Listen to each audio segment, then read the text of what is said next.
ईद पर, दिवाली पर या कोनो भी पावन तिहार पर खास कऽ सलमान खान के फिल्म रिलीज होइत अछि। जेना कि एखन 2025 में सिकंदर रिलीज भेल। सिकंदर के 2025 के पहिल दिन में जे सबसे बेसी रुपया कमा रहल छै, ओहि में से दोसर स्थान पर देल गेल अछि सिकंदर के। कियाक तऽ 2025 के पहिल स्थान पर छावा फिल्म अछि जे पहिल दिन में 31 करोड़ कमेने छल, आ सिकंदर पहिल दिन में 27 से 28 करोड़ धरि कमा चुकल अछि।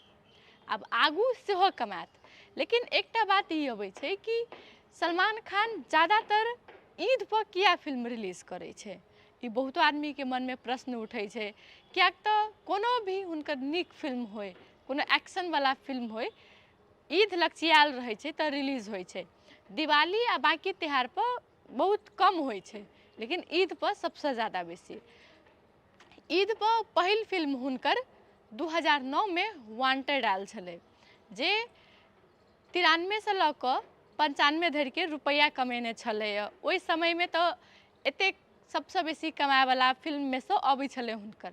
एहिके बाद से ई एकटा ट्रेंड बनि गेलै, कियाक तो ओहि में बहुतो आदमी सब हुनकर फिल्म देखलकै। बॉक्स ऑफिस पर सेहो फिल्म बेसी सुपरहिट भेलै।